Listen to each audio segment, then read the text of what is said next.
बैठ जाओ सब। क्या चीज़ हम लोग पढ़ रहे थे पिछले क्लास से?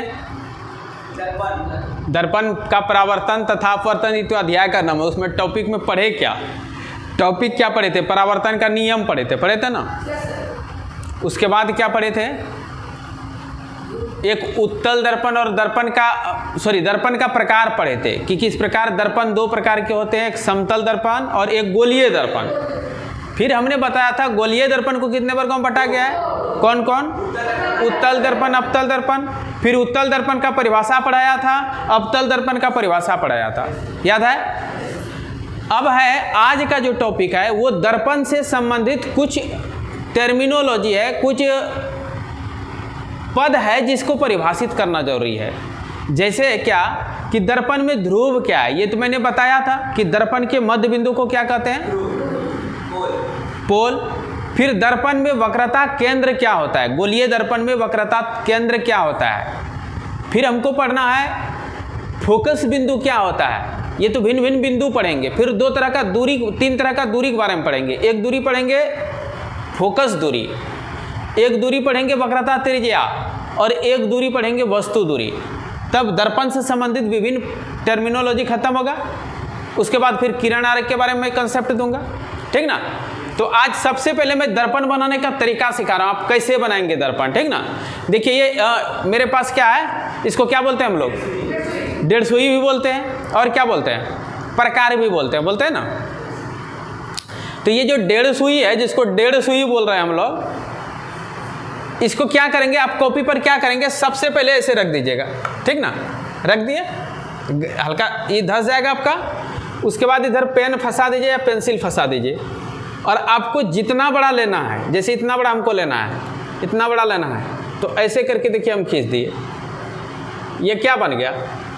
ये बड़ा छोटा हो गया उधर से, देखिए। हाँ अब नहीं हटेगा, अब ये नहीं हटेगा, हो गया। अब देखिए क्या है, ये क्या बन गया? एक लेंस बना, अभी कुछ नहीं बना है। इसको रज्जित कर देंगे, क्या करेंगे? रज्जित कर देंगे। और ये जो बनेगा, यहाँ ध्यान दीजिएगा, अगर इसको हम चारों तरफ घुमा दें तो क्या बन जाएगा? चारों तरफ घुमा दें तो वृत्त नहीं बन जाएगा? चारों तरफ अगर घुमा देंगे तो क्या बन जाएगा? वृत्त बन जाएगा। ये वृत्त बन जाएगा।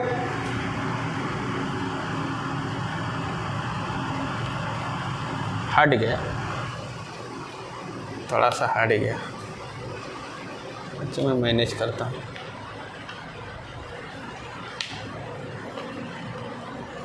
अब नहीं हटना चाहिए।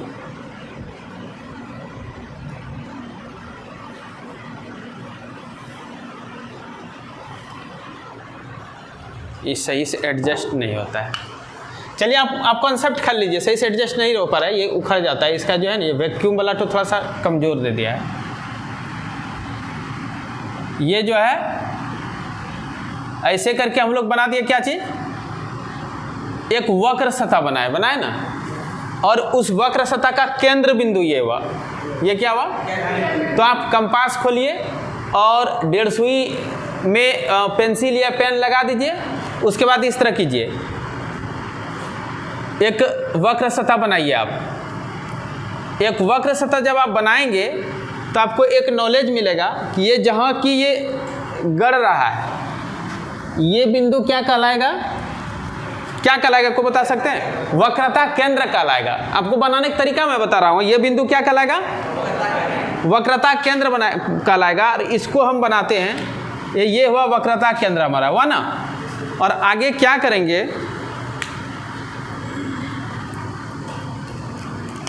आगे क्या करेंगे? हम ये जो स्केल है, इस स्केल को रख के ऐसे खींचेंगे एक सरल रेखा, ठीक ना? कहाँ से? इसका मध्य बिंदु से एक सरल रेखा खींच दिए। ये खींच दिए। ये क्या कहलाएगा? ये तो सरल रेखा क्या कहलाएगा? प्रधान अक्ष। क्या कहलाएगा? क्योंकि ये क्या है? ध्रुव है। ये क्या है? पिछले क्लास में हमने बताया था। और ये क्या है? वक्रता केंद्र। और ध्रुव और वक्रता केंद्र को मिलाने वाली रेखा को क्या कहते हैं?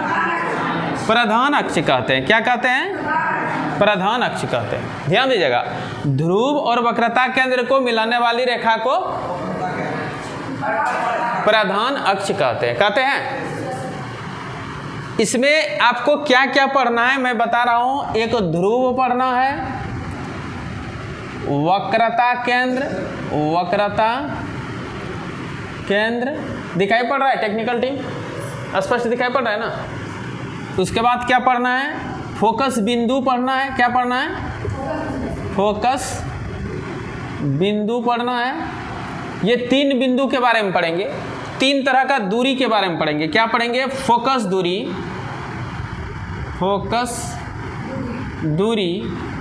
वक्रता त्रिज्या, वस्तु दूरी, और पढ़ेंगे प्रतिबिंब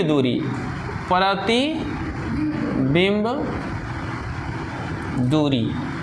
1 2 3 4 तरह का दूरी पढ़ेंगे। 1 2 3 3 बिंदु के बारे में पढ़ेंगे। ये तीनों बिंदु है। ध्रुव क्या? एक बिंदु है। क्या है? वक्रता केंद्र क्या? एक बिंदु का नाम है। फोकस बिंदु क्या? एक बिंदु का नाम है।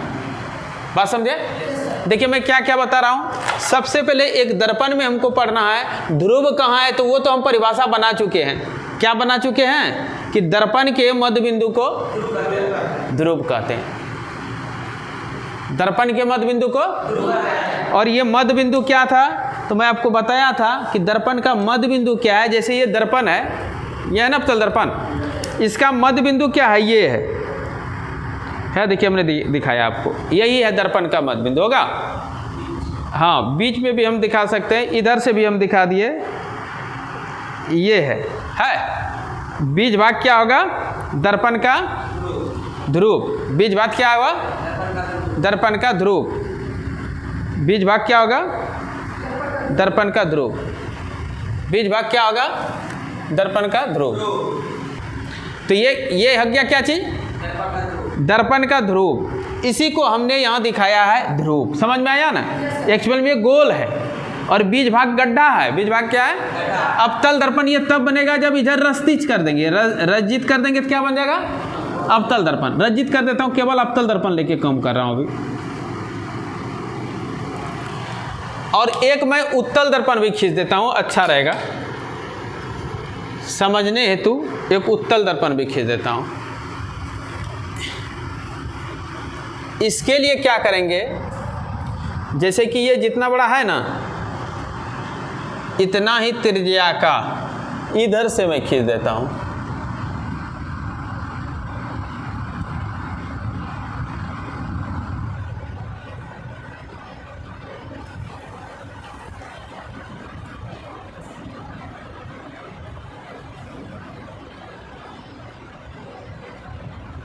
ये हो गया। और कमोबेश इसका दूरी जो है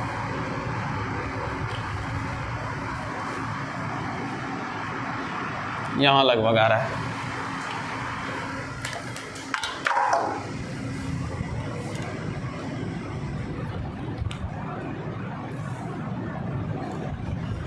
इस 150 स्केल पर कम बढ़िया नहीं हो रहा है, वो स्लिप हो जाता है।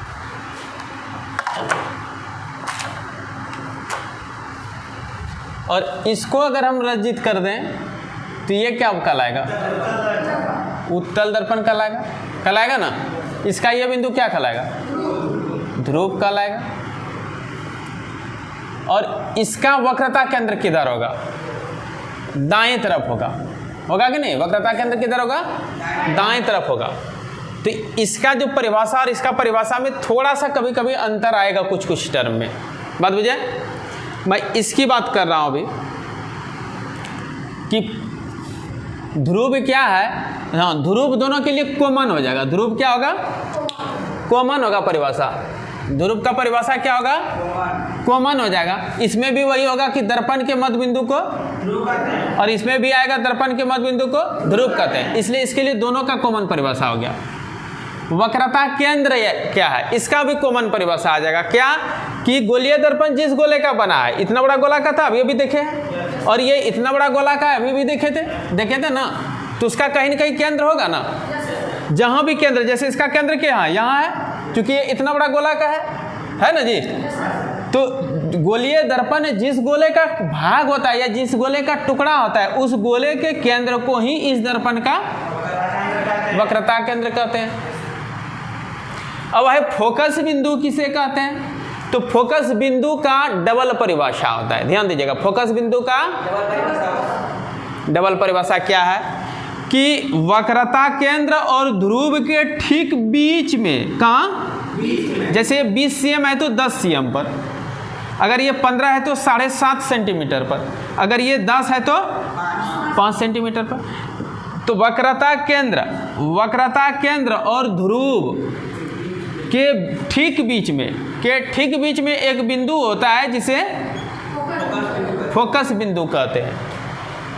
सिंपल परिभाषा आ गया कि वक्रता केंद्र और ध्रुव के ठीक बीच में एक बिंदु होता है जिसे फोकस बिंदु कहते हैं। दूसरा इसका परिभाषा क्या है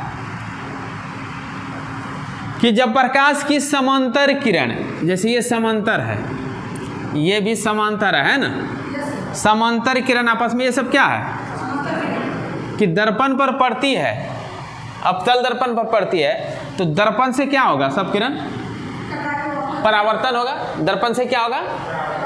अब परावर्तन के बाद सभी किरणें एक बिंदु से, प्रधान अक्ष के एक ही बिंदु से होकर गुजरेगी। प्रधान अक्ष पर जब भी गुजरेगी सब कहाँ से? एक बिंदु से, और जिस बिंदु से होकर गुजरती है उसी बिंदु को क्या कहते हैं? फोकस बिंदु। तो फोकस बिंदु समझ में आया?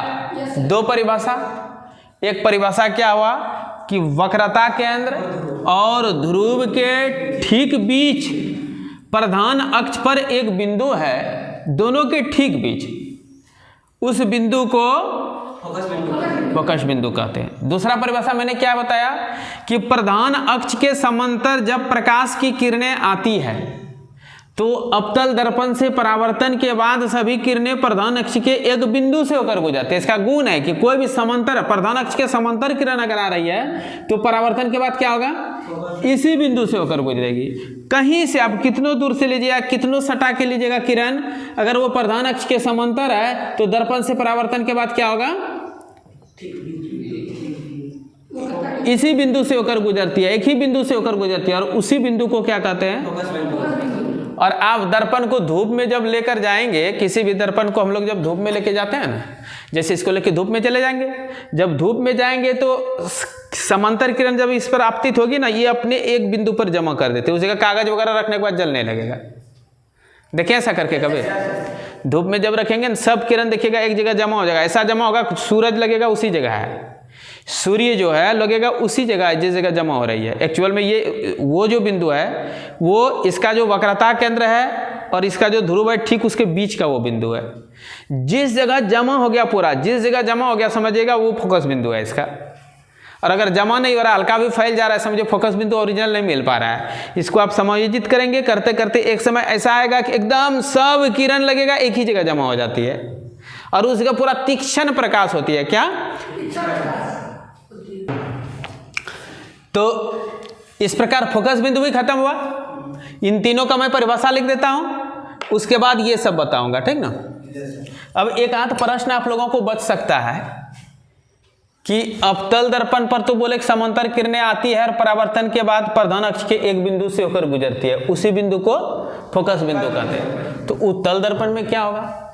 उत्तल दर्पण में भी होता है, जब समांतर किरण आपतित होती है ना, प्रधान अक्ष के समांतर किरण आपतित हुई, कर दिया, प्रधान अक्ष के समांतर किरण आपतित हो रही है ना, तो इसमें क्या होता है? दर्पण से परावर्तन के बाद सभी किरणें फैल जाती है। क्या होती है? फैल जाती है। और ऐसा प्रतीत होता है। क्या होता है? प्रतीत ना लगना, न कि ऐसा लगता है हमको लग रहा है ये इसी जगह से निकल रहा है, ऐसा प्रतीत होती है कि दर्पण के प्रधान अक्ष के किसी एक बिंदु से सभी किरणें निकल रही हो। ये जो परावर्तित किरणें लगता है प्रधान अक्ष के किसी एक बिंदु से निकल रही है और यही बिंदु इसका फोकस बिंदु है। तो परिभाषा उसका थोड़ा कॉम्प्लेक्स होगा, तो मैं बारी बारी इस परिभाषा लिख देता हूँ, आप चाहेंगे तो इसका स्क्रीनशॉट ले लें। हमको तो स्क्रीनशॉट के पहले थोड़ा सा परिभाषा लिखा देते हैं इसको मिटाने के पहले। पहला है ध्रुव, क्या है? ध्रुव को इंग्लिश में क्या कहते हैं? पोल। तो इसका परिभाषा होगा दर्पण के मध्य बिंदु को, देखो दोनों में चला गया, किसी भी दर्पण का मध्य बिंदु को क्या कहेंगे? बोलो परिभाषा बोलो। दर्पण के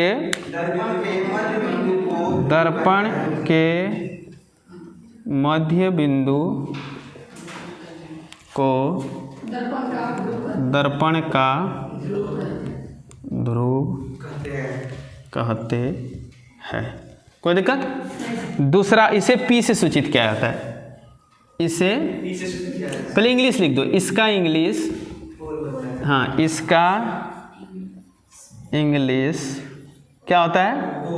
POLE, पोल होता है। और इसे किससे सूचित किया जाता है? P से सूचित किया जाता है। कोई दिक्कत? तो ध्रुव का परिभाषा समझ में आ गया? ये तो पिछले बार भी लिखाए थे, किसी क्लास में एक दिन पढ़ाए थे इसको, ठीक ना। अब दूसरा है क्या? वक्रता केंद्र किसे कहते हैं? दूसरा क्या है? वक्रता केंद्र किसे कहते हैं? इसका इंग्लिश क्या होता है? Centre of curvature, CENTRE, centre of curvature. एक और पढ़ेंगे द्वारा किसके साथ, ये भी टर्मिनोलॉजी पढ़ना है हम लोग को। सेंटर ऑफ कर्वेचर ये क्या है? सेंटर ऑफ कर्वेचर क्या है? तो गोलीय दर्पण जिस गोले का बना होता है उस गोले के केंद्र को ही दर्पण का वक्रता केंद्र कहते हैं ना। क्या बताएं? ये भी दोनों तो किसी न किसी गोलास बना है, ये भी किसी गोलास बना है, ये भी किसी गोलास बना है। तो गोला का केंद्र तो कहीं न कहीं होगा ना। तो इस गोला का जहां भी केंद्र है, जैसे इसको बनाते समय आप देखे थे यहाँ 1.5 सुई का नॉक यहाँ पड़ा हुआ था ना। जब हम बना रहे थे, ये जब फिगर बना रहे थे तो ये पड़ा हुआ है, यन था, और ऐसे करके हम खींच देते, फिगर खींचे थे ना। तो इसी गोला का नहीं एक केंद्र हुआ, ये क्या है? केंद्र ना है, गोला का केंद्र नहीं हुआ। इसी केंद्र को क्या कहते हैं? वक्रता केंद्र कहते हैं। लिखेंगे गोलीय दर्पण, यहाँ लिखेंगे गोलीय दर्पण जिस गोले का भाग होता है उस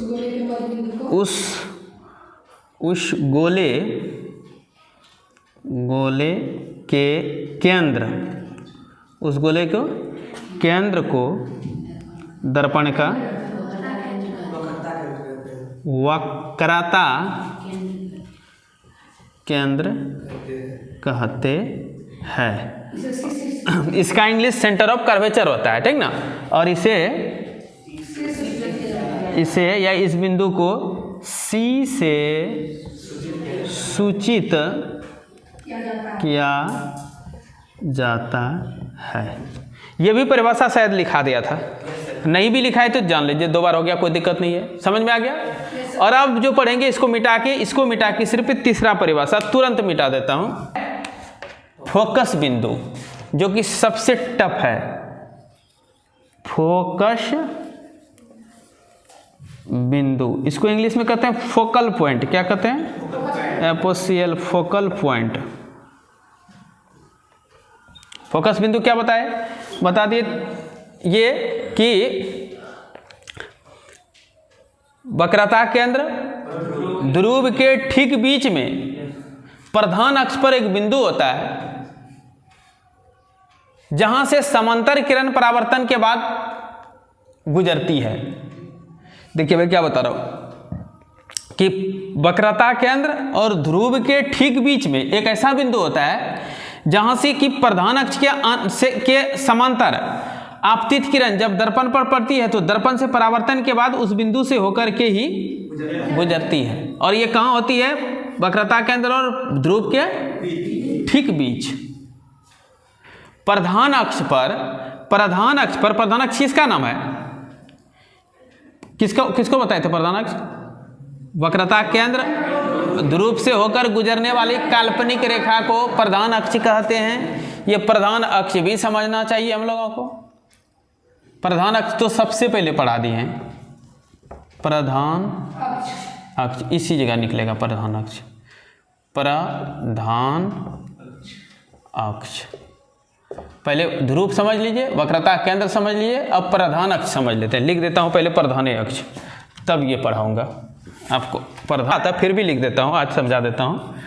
प्रधान अक्ष, इसको इंग्लिश में क्या कहते हैं?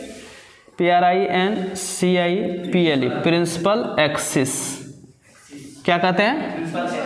प्रिंसिपल एक्सिस है कि दर्पण का ध्रुव, दर्पण का, बोलो ना यार, दर्पण का क्या, सब ऐसा मतलब खामोश होकर बैठे हो, बोलो ना। दर्पण का ध्रुव और वक्रता केंद्र से होकर गुजरने वाली काल्पनिक रेखा, ऐसा कोई रेखा होता नहीं है, गुजरने वाली काल्पनिक रेखा को प्रधान अक्ष कहते हैं।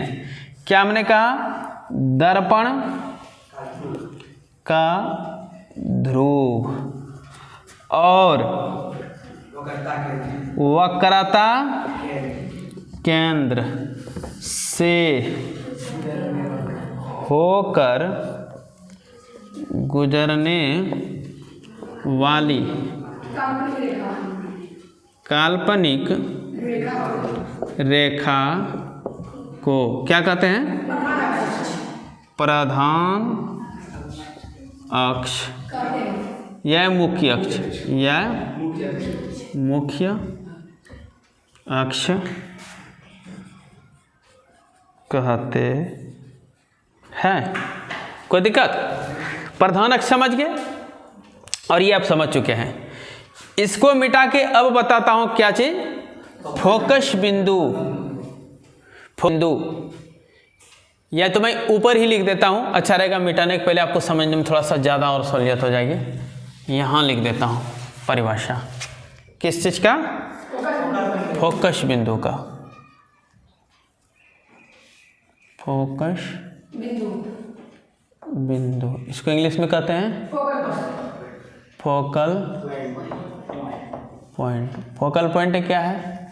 तो फोकल पॉइंट है कि प्रधान अक्ष पर वक्रता केंद्र और ध्रुव के ठीक बीच एक बिंदु होता है जिसे फोकस बिंदु कहते हैं। एक ही परिभाषा भी आप लोग रटिए। परिभाषा में क्या मैंने दिया? प्रधान अक्ष पर। कहाँ? प्रधान अक्ष पर वक्रता केंद्र, वक्रता केंद्र और ध्रुव और ध्रुव के ठीक बीच एक बिंदु होती है जिसे फोकस बिंदु कहते हैं। इसे किससे सूचित करते हैं? इसे किससे सूचित करते हैं? बड़ी एफ से। एफ से कैपिटल एफ देते हैं, सूचित किया जाता है। बोलिए, कोई दिक्कत? वो बीच में ही होगा, इसका कंडीशन है वो बीच में ही होगा, इसलिए परिभाषा ये बना सकते हैं हम। ये ज्योमेट्रिकल डेफिनेशन हुआ, रचनात्मक परिभाषा, ठीक ना। और इसका एक होता है फंक्शनल डेफिनेशन, फंक्शन, काम के आधार पर डेफिनेशन।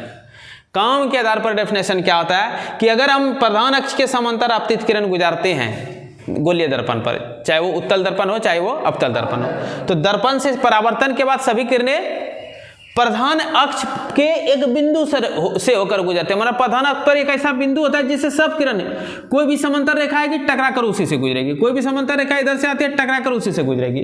तब आखिर उस बिंदु में क्या खासियत है? जो भी खासियत हो, इसीलिए तो उसका एक नाम हो गया उस बिंदु का। उस बिंदु का नाम है फोकस बिंदु। सब समांतर किरण को अपने ऊपर फोकसित कर लेगा। बात बुझे?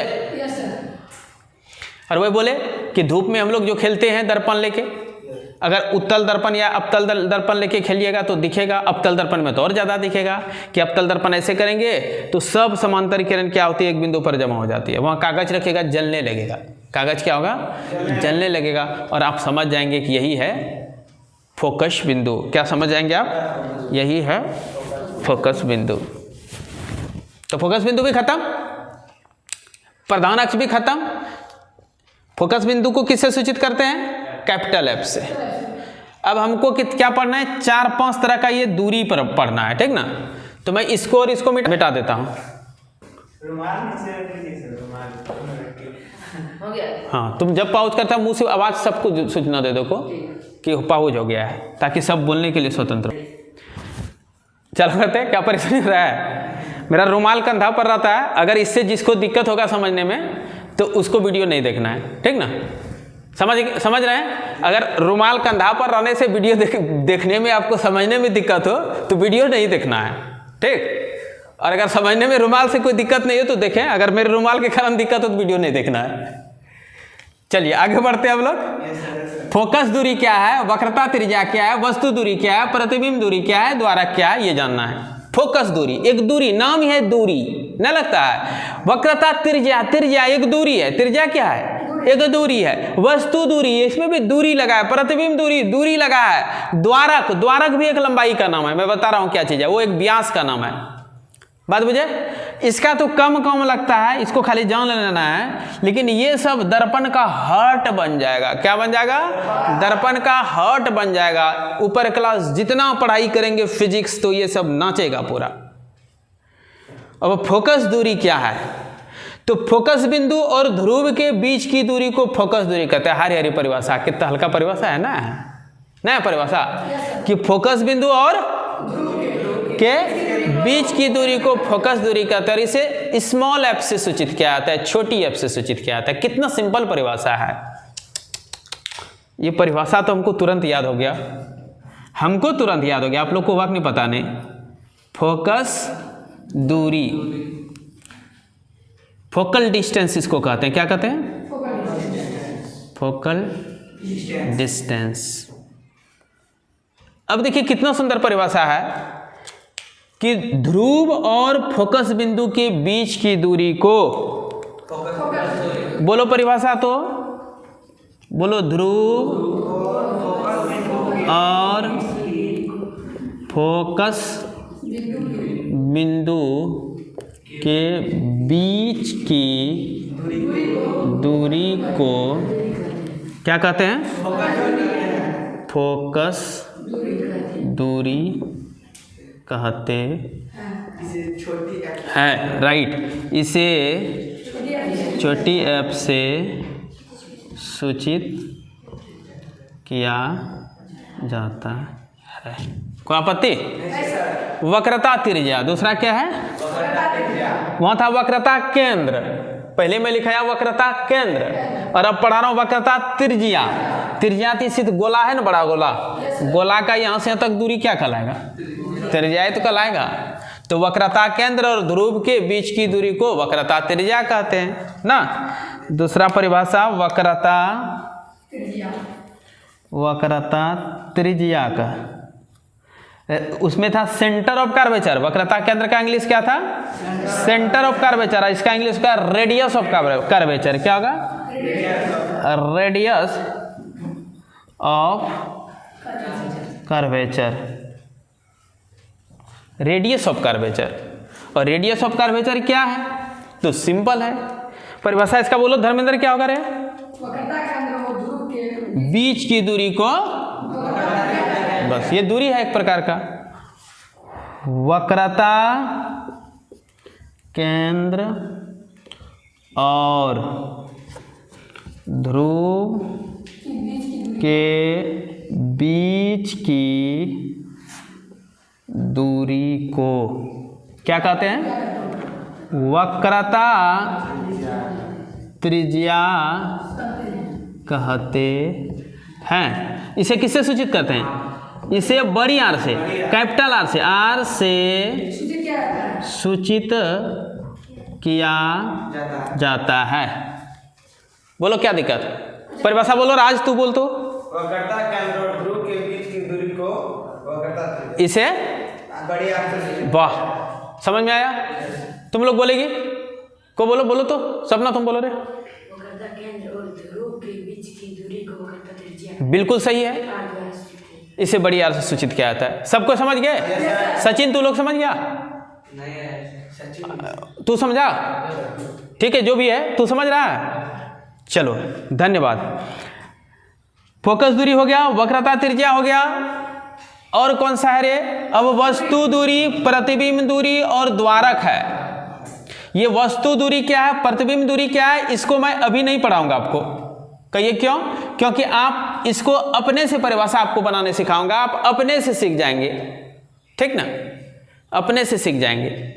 मैं बता रहा हूं, यूथ के एक बज गया वस्तु दूरी और प्रतिबिंब दूरी। वस्तु दूरी, distance of object, distance of object, object कहते हैं वस्तु को, ठीक ना?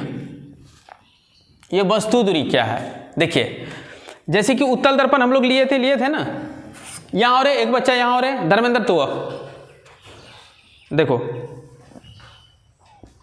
ध्यान देना, ये धर्मेंद्र का मुंह है, क्या है ये मुंह है, ये मुंह है ना? Yes sir.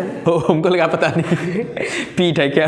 ये मुंह है धर्मेंद्र का। अब इसके सामने फेस हम यहाँ करते हैं, दर्पण रखते हैं, दर्पण रख दिए। अब देखो तुम्हारा प्रतिबिंब कहाँ दिख रहा है? लगभग इतना दूर पर दिख रहा है ना, यहाँ दिख रहा है ना? तो ये दर्पण का ध्रुव और ये वस्तु के बीच की दूरी को वस्तु दूरी कहते हैं।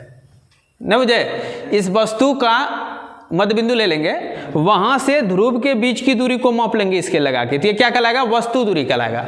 उसको यू से सूचित करेंगे, ठीक। और धर्मेंद्र का प्रतिबिंब इस जगह बन रहा है, लगभग बन रहा है, हाँ देखो लगभग यहाँ बन रहा है। तो ये ध्रुव और इस प्रतिबिंब, ध्रुव और प्रतिबिंब के बीच की दूरी को प्रतिबिंब कहते हैं। प्रतिबिंब क्या है? तो दर्पण के अंदर जो हमारा वस्तु के जैसा एक और बिंब दिख रहा है, उसे प्रतिबिंब कहते हैं। इस बिंब का ही जो छाया बनता है दर्पण में, बिंब का जो नकली बिंब बन जाता है या छाया बनता है, उसी छाया को क्या कहते हैं? प्रतिबिंब कहते हैं। उसका भी स्पेशल डेफिनेशन होता है, ठीक ना? अभी इसको हम प्रायोगिक रूप से समझ सकते हैं, प्रायोगिक रूप में समझ सकते हैं कि कोई वस्तु है ना, उसको हम ये पेन ही रखे ना, बस पेन वस्तु हो गया। पेन क्या हो गया? वस्तु। तो इसका ध्रुव से इसका दूरी होगा ना? Yes sir. ध्रुव से लेके यहाँ तक दूरी होगा कि नहीं? जो भी कुछ दूरी होगा उस दूरी को क्या कहेंगे? वस्तु दूरी। और इसका देखो वहाँ आईना में, दर्पण में भी बन रहा है प्रतिबिंब। पकड़ो तो इसको, देखो हम नाप लेंगे, यहाँ इस जगह लगभग दिख रहा है ना, यही है। अब यहाँ से यहाँ तक का दूरी माप लेंगे, जो भी कुछ होगा वो क्या कहलाएगा? प्रतिबिंब दूरी। इसके अंदर जो ये कलम जो दर्पण के अंदर में दिखता है वो प्रतिबिंब है। वो क्या है? प्रतिबिंब है। तो प्रतिबिंब और ध्रुव के बीच की दूरी क्या कहेंगे? प्रतिबिंब दूरी। और बिंब, बिंब माना वस्तु, बिंब माना वस्तु, बिंब और ध्रुव के बीच की दूरी को वस्तु दूरी कहते हैं या बिंब दूरी कहते हैं। समझ में आया? बिंब माना वस्तु, बिंब अर्थ, बिंब का अर्थ क्या हुआ? वस्तु। तो बिंब और ध्रुव के बीच की दूरी को हाँ यह बिंब दूरी, वस्तु दूरी है। फिर अंदर में प्रतिबिंब दिख रहा है, इस कलम का प्रतिबिंब दिख रहा है, तो उसको प्रतिबिंब कहते हैं। ध्रुव और प्रतिबिंब के बीच की दूरी को प्रतिबिंब दूरी कहते हैं। इसे भी से सूचित करते हैं। वस्तु दूरी को यू से सूचित करते हैं और प्रतिबिंब दूरी को भी से सूचित करते हैं। कोई दिक्कत नहीं? दिक्कत हुआ होगा। अब मैं लिख देता हूं परिभाषा। ध्रुव और बिंब, बिंब माने वस्तु, बिंब माने वस्तु के बीच की दूरी को क्या कहते हैं? वस्तु दूरी कहते हैं। इसे यू, स्मॉल यू से सूचित किया जाता है। वस्तु दूरी भी खत्म हो गया। अब बच गया प्रतिबिंब दूरी। क्या बच गया? प्रतिबिंब दूरी। इसको मैं यहां लिख देता हूं, प्रतिबिंब दूरी। इसको कहते हैं डिस्टेंस ऑफ इमेज। क्या कहेंगे? Distance of image. क्या इसका परिभाषा होगा? तो ध्रुव और प्रतिबिंब के बीच की दूरी को ध्रुव और प्रतिबिंब के बीच की दूरी को क्या कहते हैं? प्रतिबिंब दूरी कहते हैं। इसे किससे सूचित करते हैं? इसे भी से सूचित किया जाता है। इस प्रकार सब टर्मिनोलॉजी खत्म हो गया। क्या बच गया है? द्वारक। क्या बच गया? द्वारक। द्वारक कुछ नहीं है, द्वारक मैं समझाता हूँ, परिभाषा आप अपने से लिख लेंगे। जैसे ये दर्पण, गोलीय दर्पण एक वृत्त जैसा होता है ना, इसका कुछ व्यास होगा ना, यहाँ से तक लंबाई नहीं होगा। तो गोलीय दर्पण का जो महत्तम व्यास होता है, गोलीय दर्पण का जो गोलाकार सीमा है, गोलाकार सीमा ये है ना, इसका व्यास कुछ ना कुछ होगा, इसका त्रिज्या होगा, तो इसके व्यास को द्वारक कहते हैं। समझ में आया? ये जो गोलीय दर्पण है, ये दर्पण का वृत्ताकार भाग है, दिख रहा है वृत्ताकार भाग, तो वृत्ताकार भाग है तो इसमें त्रिज्या और व्यास होगा कि नहीं? इस दर्पण का पूछेगा व्यास कितना होगा, यहाँ से यहाँ तक नाप के बता लेंगे। त्रिज्या कितना होगा, केंद्र से यहाँ तक नाप के बताएंगे कि नहीं? तो गोलीय दर्पण जिस गोले का बनाता है, सॉरी, गोलीय दर्पण का जो गोलाकार सीमा है, कैसा सीमा, यानी कि वृत्ताकार जो सीमा है, उस सीमा रेखा का जो व्यास होता है उसी को द्वारक कहते हैं। कोई दिक्कत? तो इसका ये वृत्ताकार सीमा यह है, इस सीमा का कुछ ना कुछ व्यास होगा। अगर यहाँ से यहाँ तक मापेंगे, केंद्र होते हुए अगर मापेंगे लंबाई स्केल रख के, अभी तो लंबाई जान जाएंगे कितना सेंटीमीटर है ना, तो उसी लंबाई को क्या कहते हैं? द्वारक कहते हैं, एपर्चर कहते हैं। क्या कहते हैं अंग्रेजी में? अपर्चर। क्या कहते हैं? द्वारक। तो इसका परिभाषा यहाँ लिख देता हूं, परिभाषा खत्म हो जाएगा। द्वारक, अपर्चर। तो दर्पण के वृत्ताकार सीमा रेखा की वृत्ताकार सीमा की व्यास को, वृत्ताकार सीमा की व्यास को क्या कहते हैं? द्वारक कहते हैं। और इसका कम मेट्रिक इंटर में नहीं है, मेट्रिक में नहीं है। द्वारक का कम मेट्रिक में नहीं है, केवल डेफिनेशन जान लो, ठीक ना। तो जैसे ये इतना बड़ा अगर दर्पण है तो इसका यहाँ से तक व्यास होगा, इसी व्यास को क्या कहते हैं? द्वारक कहते हैं। अर्थात हम कह सकते हैं यहाँ से लेकर के यहाँ तक की लंबाई क्या कहेंगे? द्वारक। हाँ, जितना सा टुकड़ा है, पूरा वृत्त नहीं, कल्पना, जैसे हमारा टुकड़ा तो इसमें सा है ना, तो दर्पण का जो वृत्त है, ये जिस गोला का है उसका व्यास नहीं, ये दर्पण में जो वृत्त है, बात बुझ रहे हैं? दर्पण दिखा करके मैं बता रहा हूँ बार बार कि वृत्त जिस गोला का ये बना है उस गोला का व्यास अलग होगा, लेकिन इस टुकड़ा का जो दर्पण कट के अलग हो गया, इस टुकड़ा का कुछ व्यास होगा कि नहीं? चूंकि ये वृत्ताकार है तो इसका व्यास होगा ही ना, तो इसका जो व्यास होता है उस व्यास को इस दर्पण का क्या कहेंगे? द्वारक। तो द्वारक जो है ना, अभी 10th क्लास में जो हम लोग पढ़ाई पढ़ेंगे वो वक्रता त्रिज्या के तुलना में द्वारक बहुत छोटा रहेगा। अर्थात ये द्वारक अगर 10 cm है तो 100 cm, 200 cm, 1000 cm वाला वक्रता केंद्र वाला दर्पण का अध्ययन करेंगे कि द्वारक को नगण्य मानना पड़ेगा। बात समझे? द्वारक बहुत छोटा रहे, छोटा द्वारक वाला दर्पण लेकर के हम लोग पढ़ाई करते हैं, छोटा द्वारक का ही लेंस लेके भी पढ़ाई करते हैं 9वीं में। कोई दिक्कत? तो इस प्रकार आज का पढ़ाई हम लोग यहीं तक समाप्त करते हैं। भिन्न भिन्न टर्मिनोलॉजी को मैं यथासंभव एक एक करके आपको समझने का कोशिश किया हूँ। इसको 1-2 बार देख लेना बेटा, वीडियो भी देख लेना, परिभाषा भी लिख लेना, सबका जितना टर्मिनोलॉजी हुआ 1 2 3 4 यहाँ है, 5 6 7 8 9 टर्मिनोलॉजी का मैंने डेफिनेशन बताया और मुझे उम्मीद है कि आप लोग समझ गए होंगे। समझ गए ना? तो आप प्रत्येक का परिभाषा लिख के लेते आएंगे, इसको पेज में लिख कर लाना है और हमको दे देना है, ठीक ना। पेज में लिख करके लाना है, ऊपर में अपना नाम रोल नंबर लिख के और पेज में लिख करके लाना है, ठीक ना। सेक्शन भी लिख लेना है सबको, सेक्शन, नाम, रोल नंबर सब कुछ ऊपर में पेज पर लिख देंगे। नीचे 7 टर्मिनोलॉजी का परिभाषा, 8 हुआ ना, 9 हो गया, 9 टर्मिनोलॉजी का परिभाषा लिख करके लाएंगे, इंग्लिश लिख देंगे, 9 का संकेत भी लिख देंगे। कोई दिक्कत? तो हम कल बना के लेते आएंगे, ठीक है। फिर मिलते हैं।